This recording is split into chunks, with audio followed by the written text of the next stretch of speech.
Welcome back. I've finally done it. It's finally happened. I've managed to get a game with crows on advanced setup.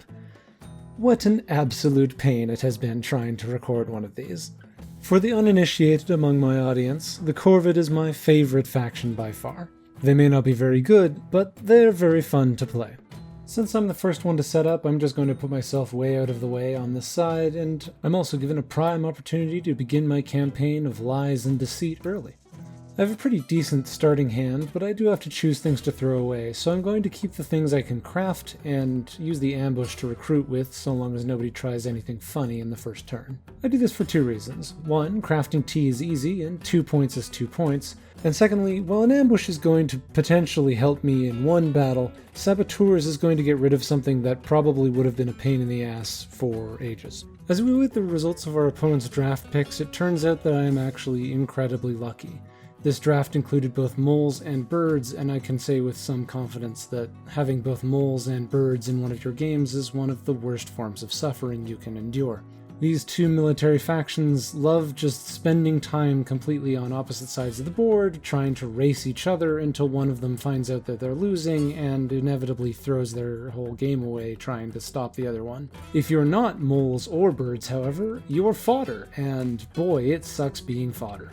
I'm excited to see, however, that moles end up being the only military faction in this game, and I can bully moles myself.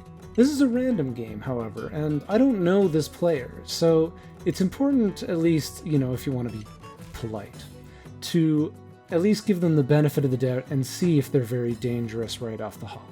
In fact, the otters end up being the faction directly in front of the moles, which means I have to bully them even harder now.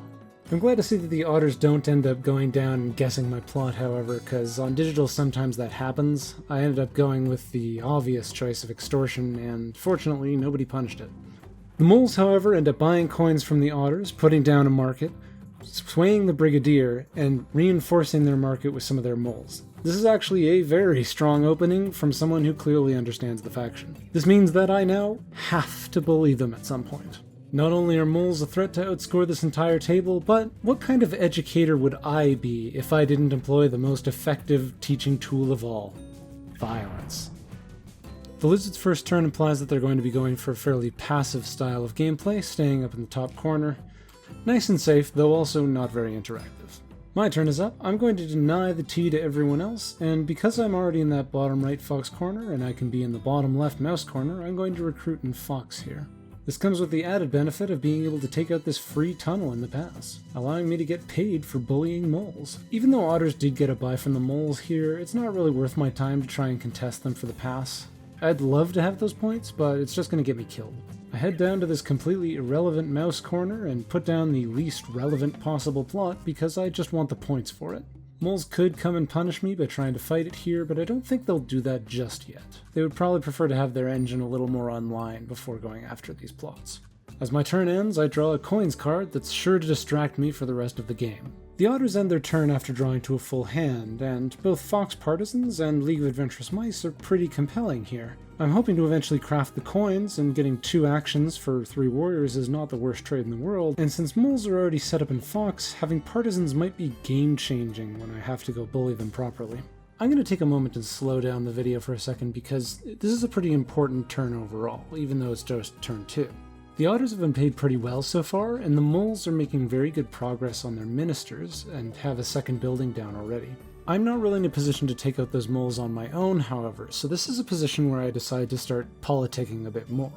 I currently don't have a visible lead on this board, at least no more so than anyone else, and the moles are definitely a threat, and hopefully the table can see that. In just a couple short turns, we would be in a situation where the moles are going to have the warriors to go about policing everyone else. So my hope here is that I can manage to convince the otters, the current potential second place, to start policing the moles. If I convince these two to fight each other, then it allows me to slip by unnoticed and potentially go for a win.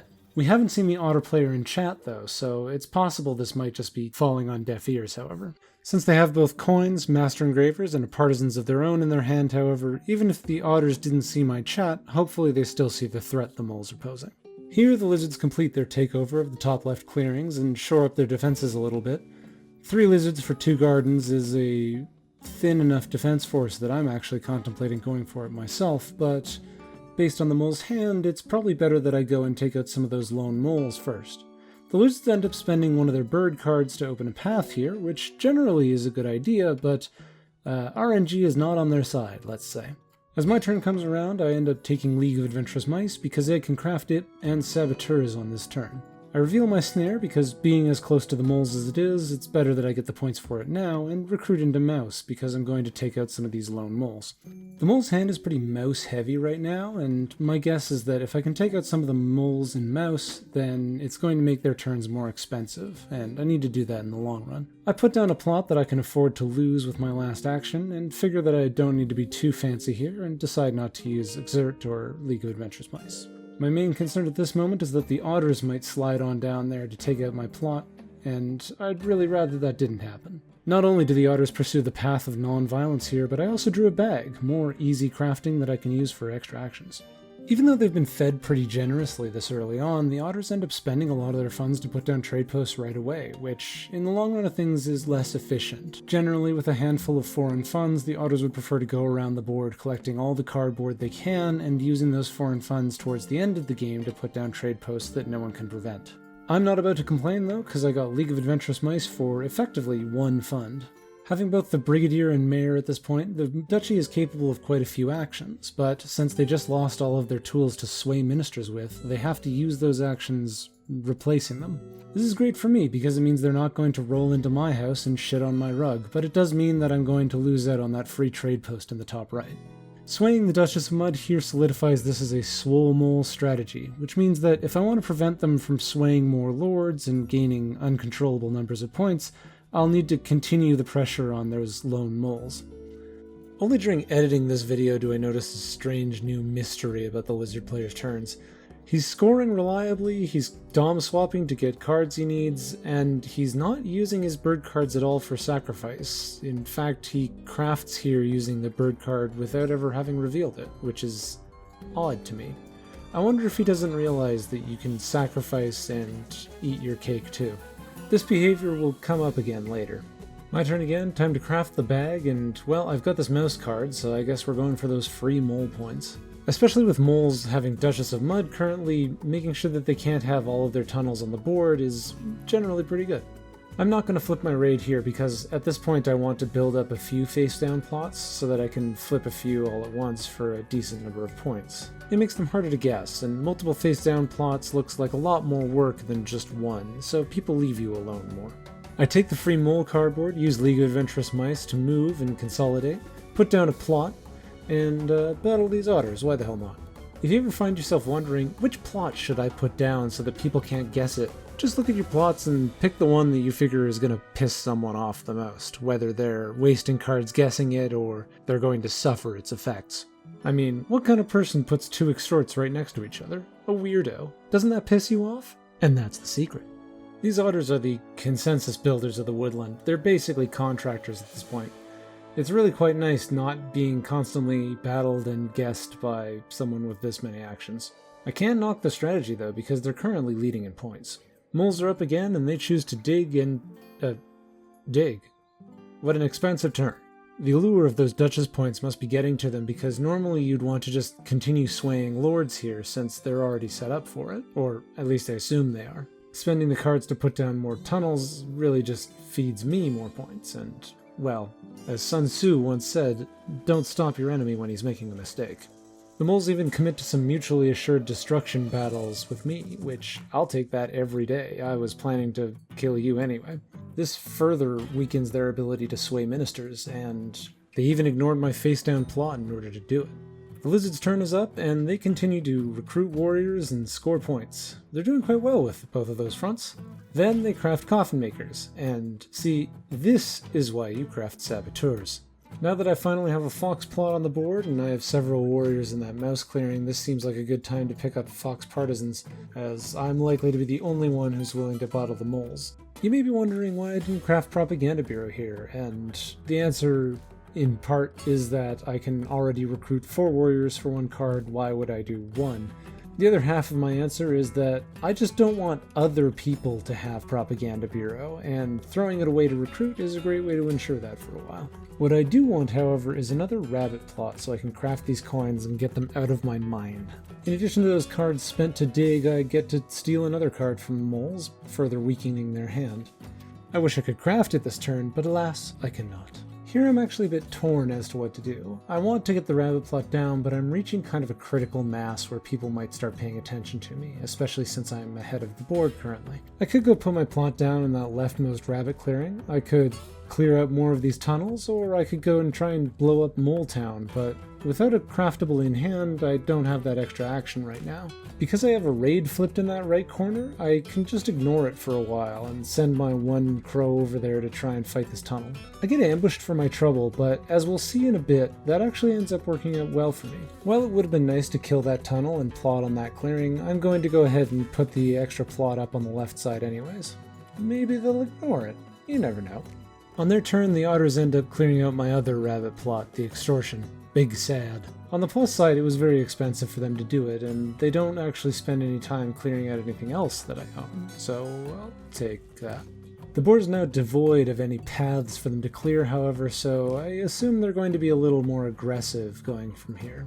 This is also where I start to notice that the lizard player hasn't had any acolytes all game. I was kind of worried that they might start converting my lone crows on my plots, which would be a huge impediment to my scoring pace, but it's never really happened, and this is why. I'm not sure if they're just not fond of using sacrifice, or have been warned against it, but generally you do want to use the bird cards that you can't use anywhere else, and get those acolytes, because eventually you're going to want to do something with them.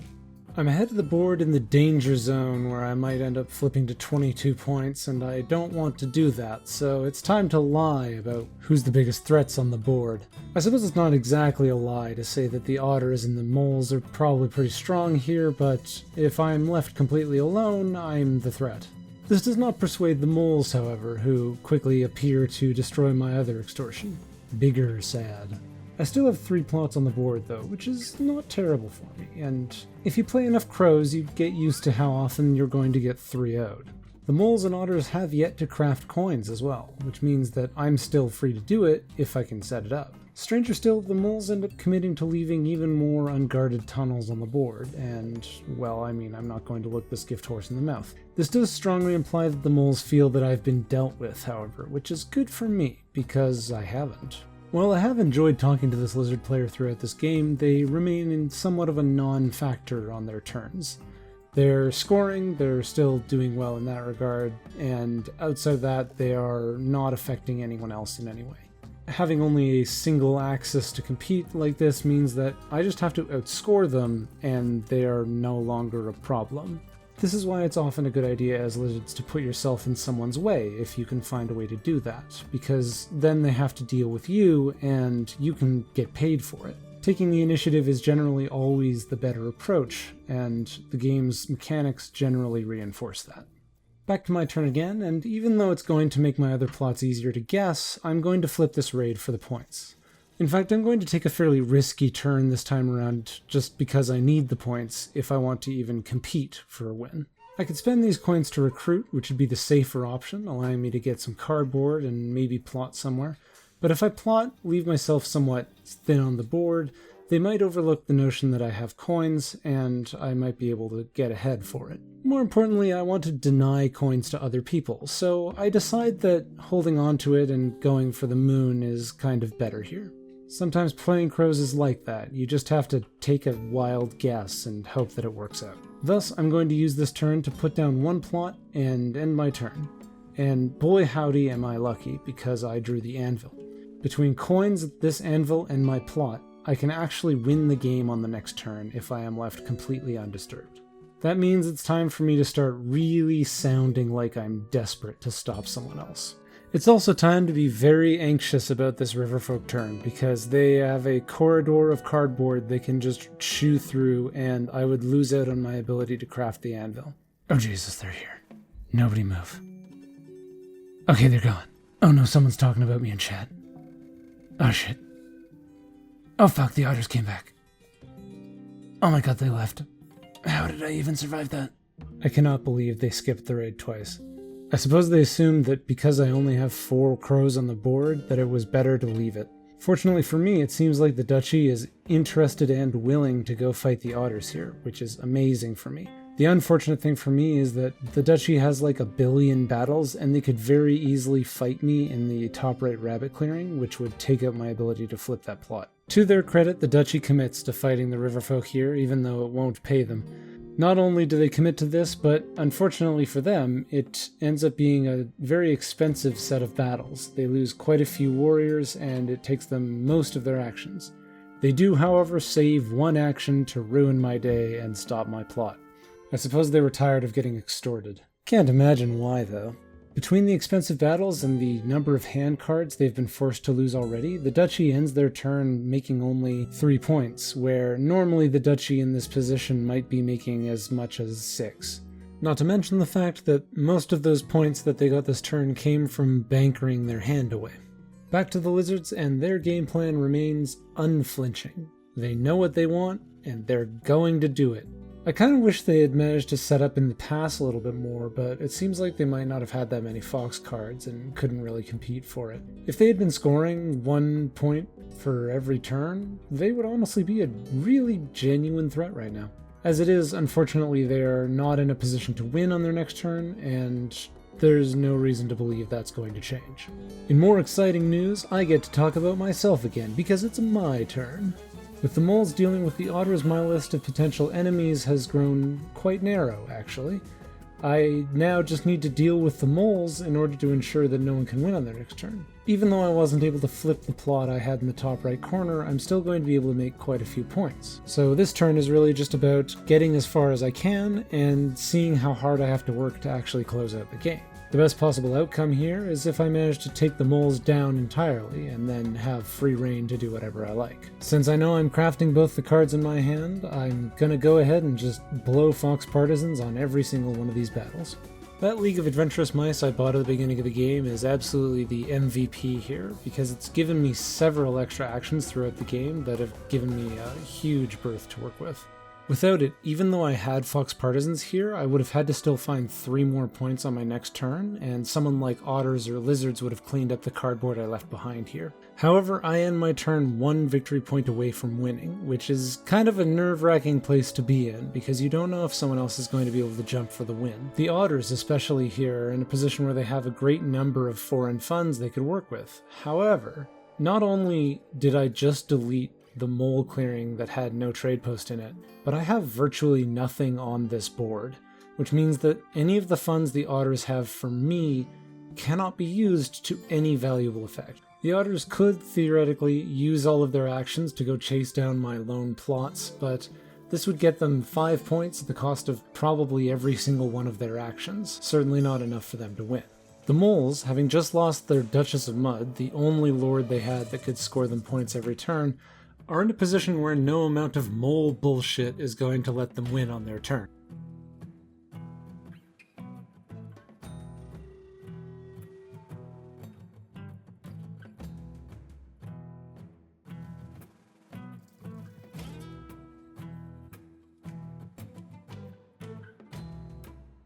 And lastly, the lizards, well, we know they can score 6 points, and that's probably it. There's no acolytes for them to battle with, and odds are pretty good they won't have the cards to craft. But it could still happen.